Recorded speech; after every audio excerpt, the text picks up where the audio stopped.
let's get started. Thank you again for joining us. My name is Robert Fulton. I'm the founder of BalletScout. I'm also a Penn State World Campus business major and a professional dancer with Nevada Ballet Theater. And hi, everyone. My name is Camille Kellums. I am the marketing manager and a ballet advisor for the BalletScout. I attended Indiana University for 4 years, getting a degree in ballet and arts management, and currently am in my 4th season with Nevada Ballet Theater. So yes, we have someone who went through college and has a lot of great knowledge to share about that trajectory too. And for my personal trajectory, I went from a Houston Ballet, so year-round training program, to a trainee at Ballet West, to then a professional dancer. So we kind of took each different route. And then I also do school online. So can do it all the different areas. all the different areas. So let's get started.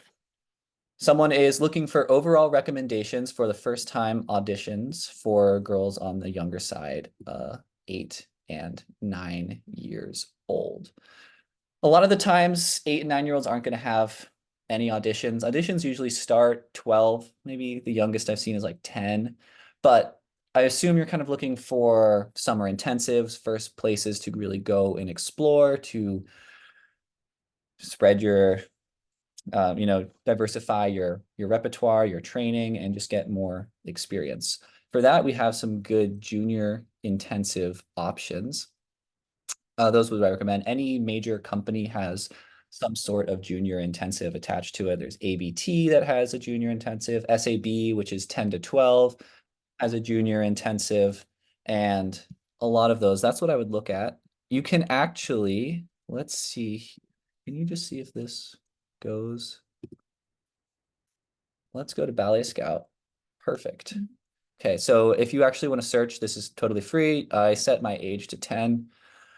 Right now, parents, please don't let your kids on this. Do the research for them until they are of acceptable age. But if you would like to find it, so for a 10-year-old, or we can even go change it to 9 years old, see what there is.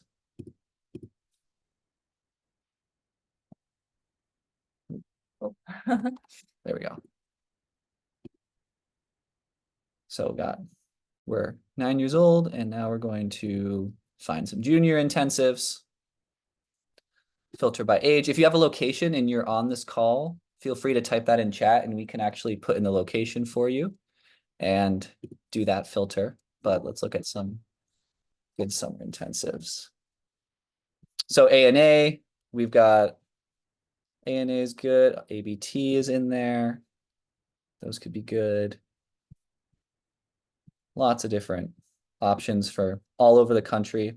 Another good one would just to go to your local studio for now and keep training until you turn 10 to 12, and then you can start going away for a good audition. Yeah, a lot of my fellow dance students at the time went to their home studios intensive until around, yeah, you said 10, 11. 11 was on the younger side still to even go away. So I feel like being able to take that time in your home studio, you'll still get incredible training with a rigorous schedule, and then you can look into other intensives. Exactly. So daughter is 12 years old and has been learning balancing style at her home for 7 years. Is it more difficult to get her into a summer intensive programs that are Vaganova or other styles? No, not at all. It is totally fine. Your balancing training is going to set up a good foundation and it's going to be great, especially at that age. There is no issue whatsoever. Furthermore, yes, it would be very beneficial to explore other styles.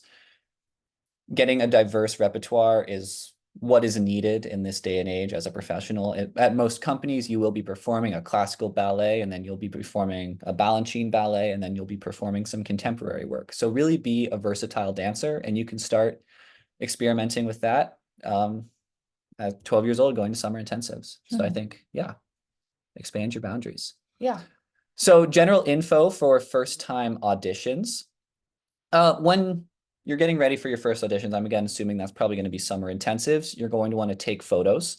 That's going to be a first arabesque, a tendu à la seconde, and a headshot. They might ask for more, but definitely take those.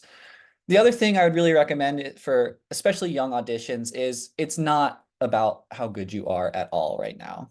It is just about your passion for dance, your work ethic, and your ability to adapt. So directors are looking for someone with potential, foundation, Smart. yeah, smart, and has a drive. Like just be engaged in class, keep looking at the teacher, pay attention, really try and learn the combinations, and don't put too much stress on yourself to do everything perfect. It's just more how you work and show your love for dance. Mhm. And that goes for every audition ever. You take a ballet class nearly every day of the week, sometimes multiple times a day. It's just another ballet class. And just think of it like that. You've done it thousands and thousands of times. So what do companies look for in auditions? What's the best way to show you're ready to be hired? How do I stand out in an audition? I put this one here in the summer intensive session because I thought it would apply to pretty much everything. So we're going to be talking about that. So the best way to stand out in an audition, obviously, is like technique and tricks. But besides that, there are several factors like artistry, musicality, stylization that really make you look like a mature, advanced dancer. So let's look at that. Musicality and maturity is super important. We were just at the National Master Audition watching all 3 days of 120 dancers audition for spots. And one thing that really stood out was people who are off the music. It draws the eye and not in a good way. So really try and finish on the music.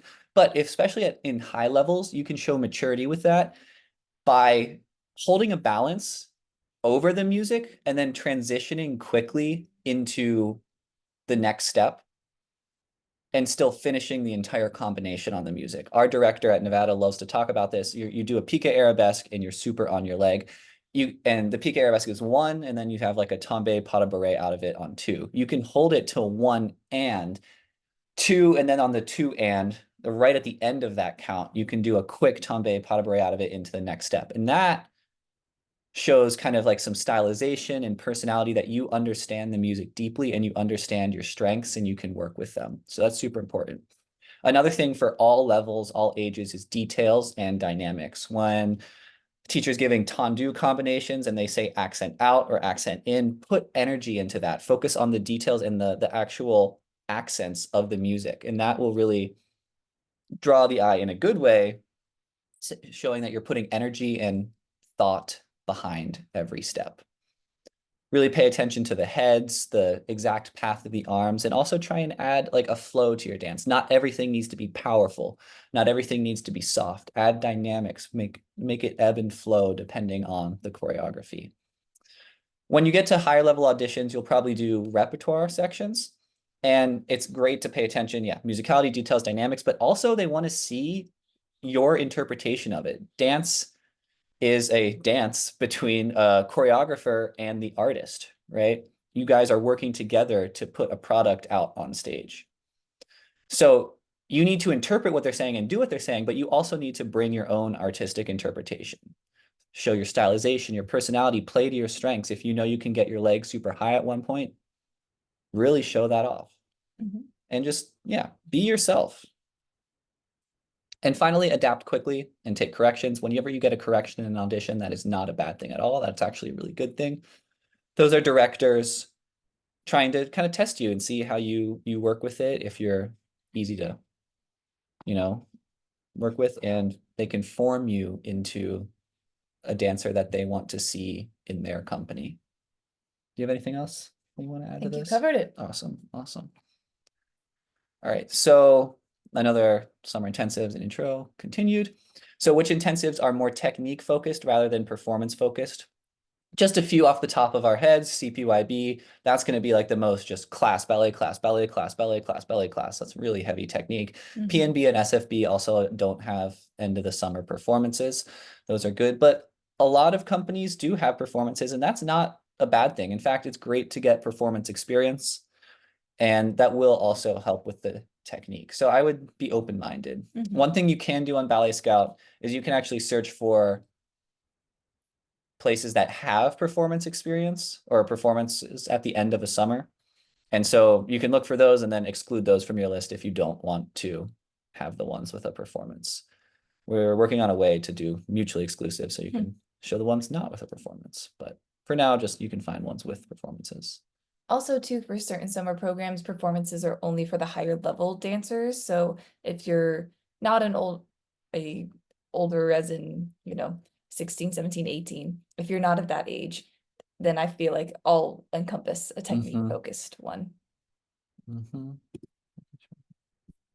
Awesome. So what type of SI should someone who's interested in pursuing the college route, company or college affiliated summer intensive? This is actually a great question. And it is both. You have to be honest with yourself about where you are technically and what you're going to need to get into a college. If you are really advanced technically, you've been going to high-level summer intensives most of your life, that's probably a good sign. Keep going to the company affiliated ones because eventually you're going to be going back to those places to audition for companies, and you want to have that affiliation that you got made connections with those faculty, some of the dancers there. That's important. But at the same time, college affiliated summer intensives can be really good if you are just dead set on that college. You want to make a relationship with the faculty, and you think that's going to really help your chances. You want to talk more on that? Yeah, I completely agree. My gut reaction would lean towards the college affiliated summer intensives, mostly because it allows you to create a connection with the faculty there and for them to be able to see you more than just either your video or one class. It allows them to create a connection with you and be more invested in you. And you are able also to audition them in a way and make sure that this faculty and this location is truly somewhere that you want to spend, the next 3-4 years. Yep. No, that's a very good point. So when is it a good time to start looking for auditions, and how do you find a right fit for your dancer? As we kind of talked about earlier, a good time to start looking for auditions is 11, 12. Those are going to be the start of the summer intensive auditions. If 12 years old? 12 years old, yeah. If you're talking about like when during each year you should start looking for auditions, I would say we start adding them in October. That's when they really start coming out. But the bulk of them come out in like November, early December. So that's probably the prime time to start finding them and registering for the season's auditions. But they go all year round. Some auditions won't be announced till January. Some won't be announced till like August, and they have a late season audition. So always keep your eyes out. But finding the right fit for your dancer, it takes some research. Look at what styles they enjoy. Look at what faculty are at the program. Are they affiliated with companies that your dancer is interested in? What kind of repertoire does this company perform? What might they do at this summer intensive? Is that a good fit? Do you like performing that stuff? For summer intensive specifically, you can look at the class size. Do you work better in a bigger environment or more one-on-one? Do you want to be surrounded by peers who might be better than you and push you? Or do you want to be really just focused on by one teacher the whole time? Another thing is the living situation and the extracurricular activities. Are you going to enjoy spending 5 weeks in the city? And I think it's super important to have a good time at a summer intensive. They're just such fun opportunities for you to improve, grow your love for dance, and make new friends, make connections that are going to last your entire career. Yeah. So yeah, amusement parks, always great. Oh man, so fun. Fond memories. Fond memories. Oh yeah, so good. So now into post-high school. Before we move on, does anybody have any other questions regarding summer intensives or general audition advice? If something comes up, we can get to it at the end as well. Feel free to just put it in chat or raise your hand. There we go. Okay, just making sure everyone's on. Keep going. All right, so for post-high school, guidance on options after high school and their impact on professional dancer career opportunities would be appreciated. So there are a few main routes that you can go on after high school, and all of them lead back to the same place. It just takes you being honest with yourself on where you are in your career, where you are with your technique, maturity, and what you want with your life. So very few people, but this does happen, they can go to a company right out of high school. And if you're that good, you're ready to do that, and you're dead set on dance, go for it. But the main two other options are going to a postgraduate program, like a trainee program or a second company, and then a college program. Mhm. And the Two biggest examples of both. yes, two examples of both. And the biggest difference is our trainee program is going to be about 2 years long. It's going to be affiliated with a company for the most part. And so you're going to build resume, you're going to get performance experience, and you are going to build a connection with a company. And those also all happen in a college thing. The biggest difference is that it is you have to be pretty sure you're going to be a dancer.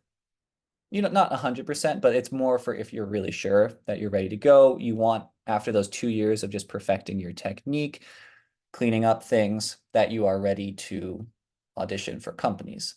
Now, it's not a guarantee that after 2 years of trainee program, you will get right into a company. As the next question asks, and we'll get into that later, there is like a small promotion rate from trainee into the company that wants to hire you. So a lot of times some dancers will go from trainee at one place to apprentice at another and then into the company, or like trainee at one place, second company at another, and company at a third. Generally, people are auditioning and getting into companies around 20 years old, 22 years old. With college, that's going to be better for if you're not quite sure on your professional career, and that is totally okay. You want 4 years to have that college experience, to mature, find out who you are, and perfect your technique, because you get 4 years of intense, incredible training. Like, you want to talk about college experience? Yeah, I of course am biased since I went through it, but I am so incredibly grateful for the time that I had in college. It was 4 years of being able to boost my resume, expand my repertoire of different pieces that I was able to perform. Something that I don't think I realized the gravity of before going to college, because through going to my local ballet school, I had been able to perform full-length ballets like Cinderella, Alice in Wonderland, things like that, but I hadn't been able to do Balanchine, Robbins, Tharp, all these different choreographers that are utilized in big companies that I was ideally vying for. So not only did performing that rep get me excited to do more of it, but it allowed me to see, thank goodness I had this time here to be able to put in the work now and have it be at a higher level when I go into these companies. And now she's doing principal roles, so it worked out.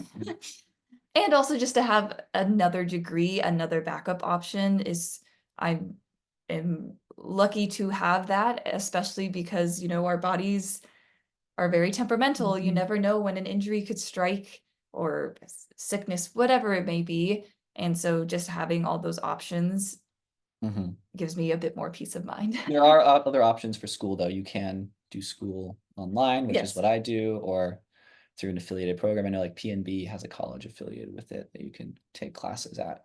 Yes. Mhm. One thing to watch out for with college, and this is pretty typical I've seen, is that a company will still want to like try you out in a trainee position first, or a second company. Mhm. So sometimes you might not get right into a company right after college, and you might go through another year or two of trainee programs, and that's totally okay. That's just the way it goes. But what I would say is that college is increasingly becoming a more and more viable option. It always was, but it's just starting to be recognized now by companies as, oh yeah, they got legit training. They'd have legit near professional performance experience. I mean, especially like Indiana, UNCSA, Butler, you're doing incredible repertoire. So it's good. Yeah. Same thing with trainee programs, though. That just shows you're getting more professional experience. You're doing performing with a company, and that just looks good on the resume. Yeah, and intimate connections. Yeah. On both. Yeah.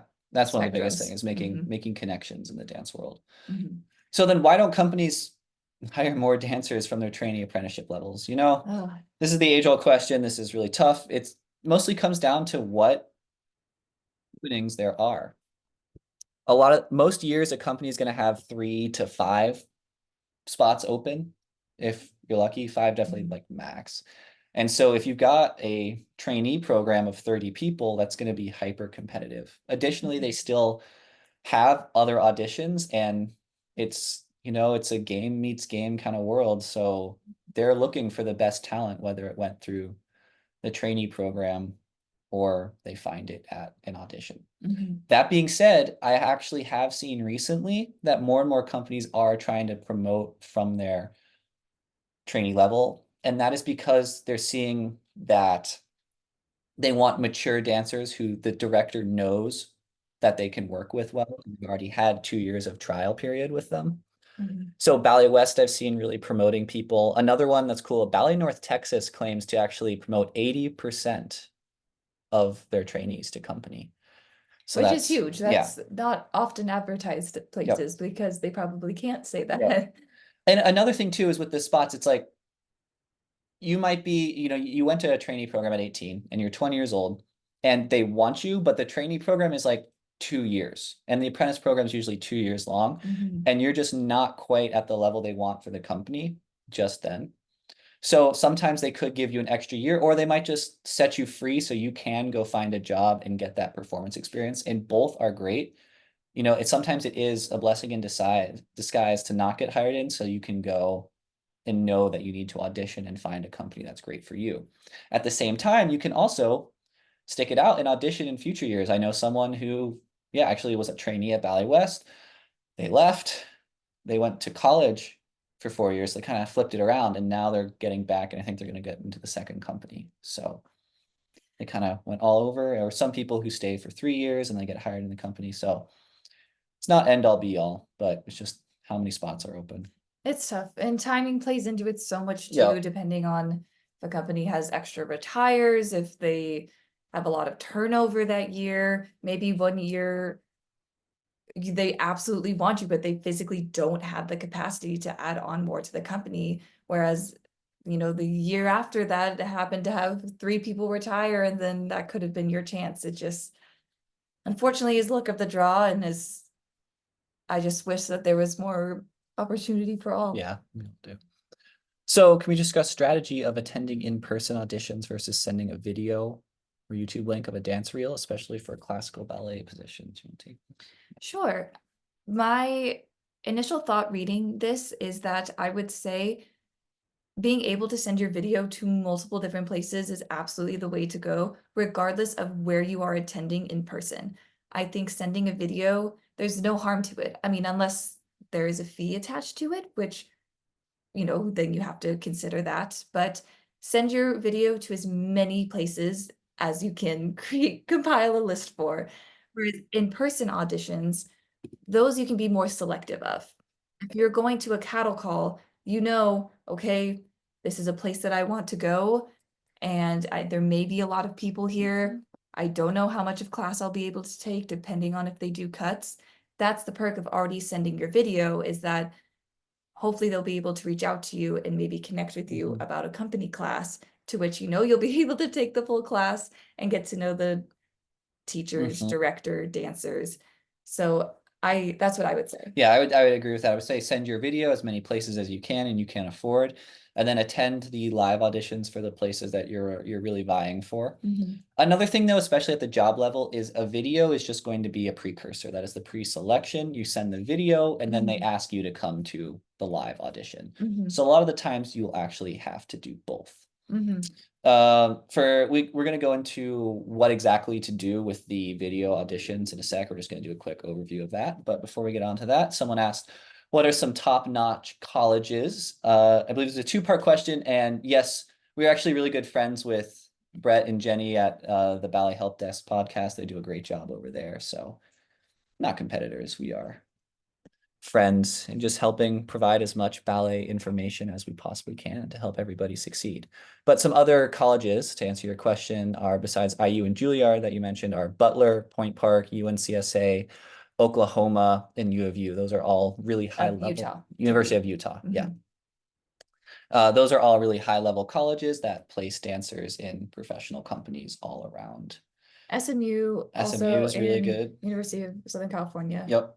Other ones. Yep. Mhm. SMU is really good now. They just got Silas Farley back as the dean, and he was a dancer at New York City Ballet, and he's doing incredible things there. Mhm. Our company just hired somebody from SMU last year, so yeah, they're placing people. He's a great addition. Yeah, So. he's a good addition. Lots of those. So what you need for classwork videos, just a quick overview. If anyone wants to go into more detail, we absolutely can. Generally, your best bet is to start with the IAP guidelines. You can just look that up. It'll come right up. With those, that's your baseline. Obviously, follow what the companies specify, but if they don't specify anything, definitely do the IAP guidelines. That includes, no introduction, no fancy editing, short classical and contemporary variation, 3 to 5 minutes of bar work incorporating both sides, 3 to 5 minutes of center work.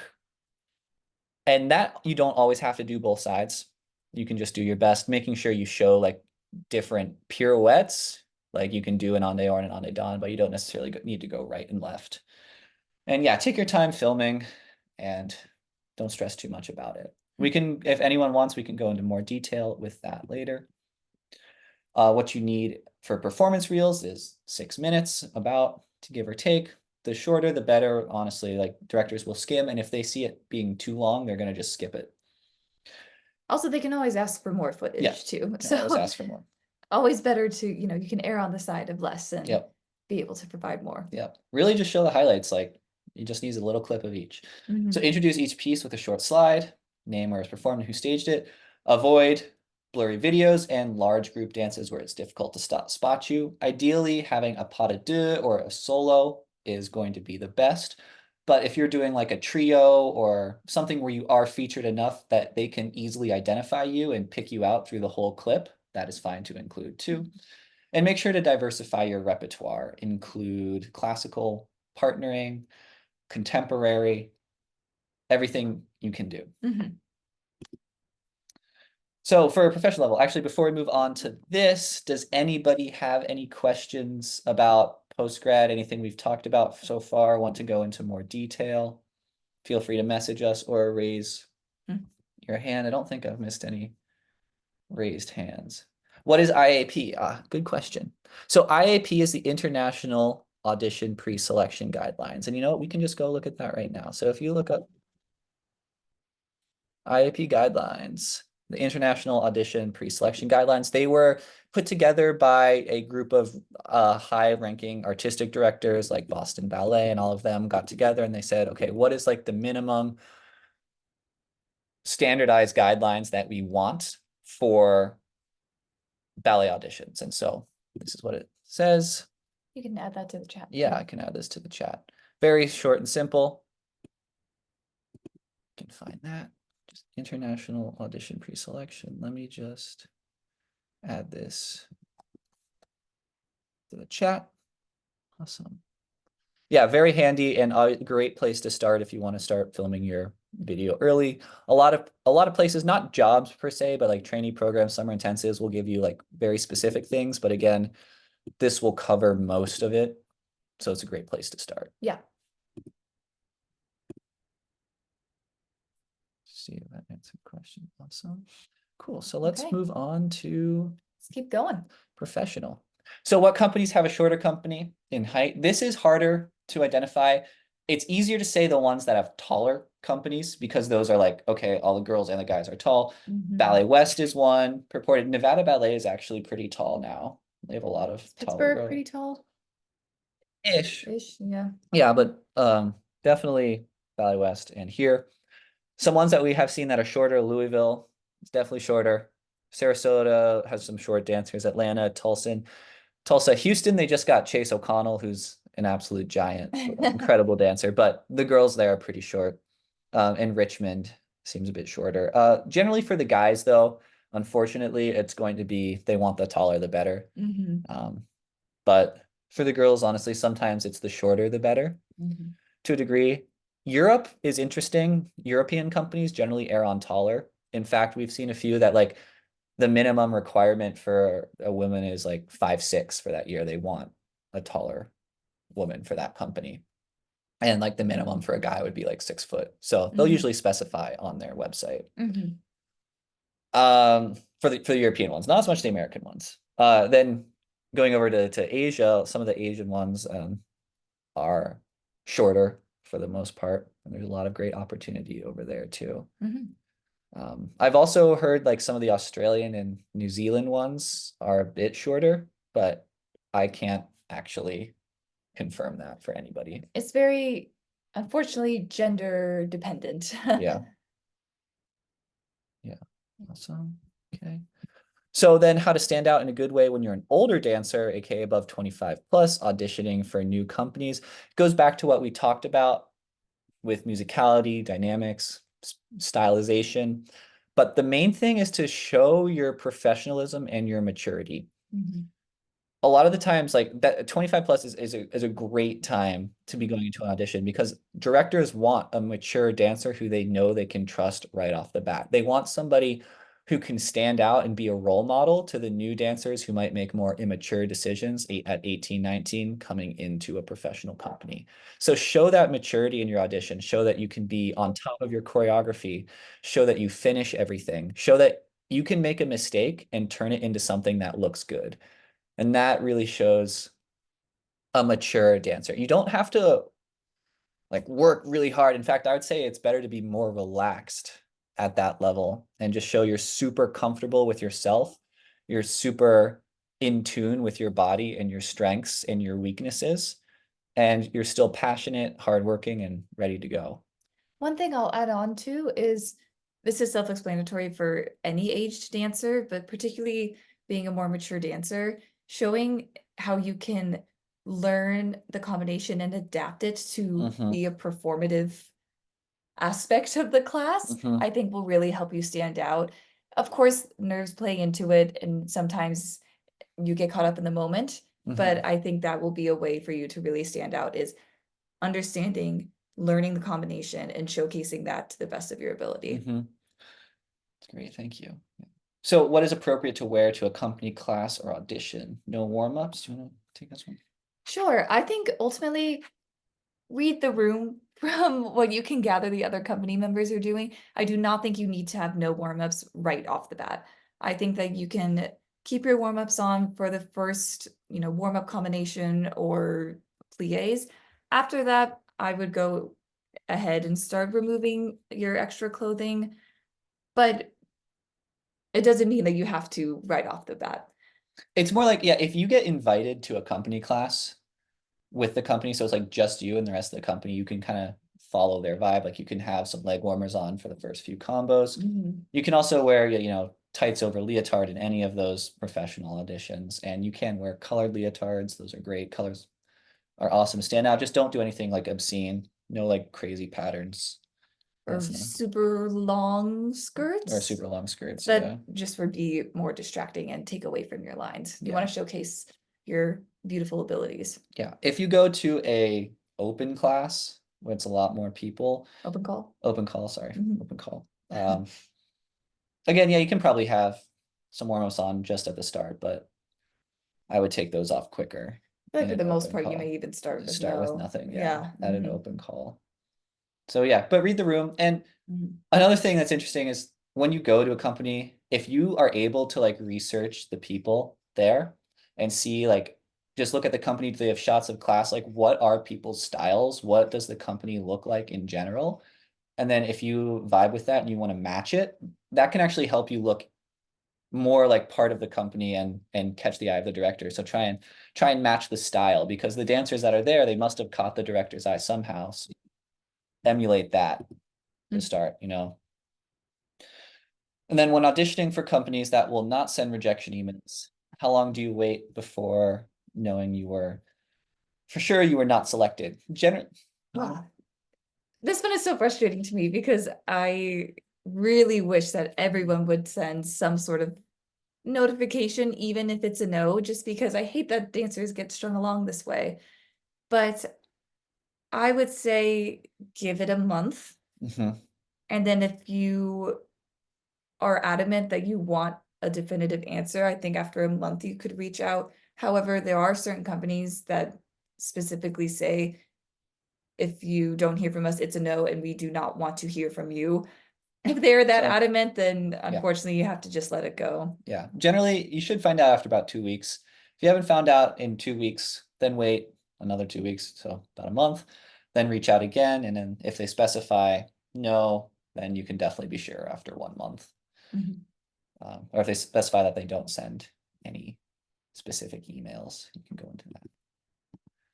So that's all the questions that we had from this the pre-sign up, but does anybody else have other questions? We are happy to get in here. Feel free to unmute and talk or drop something in the chat or just email us and we'll see the best that we can try the best we can to get back to you. Anything? Anything else? No. Well, thank you so much for coming, everybody.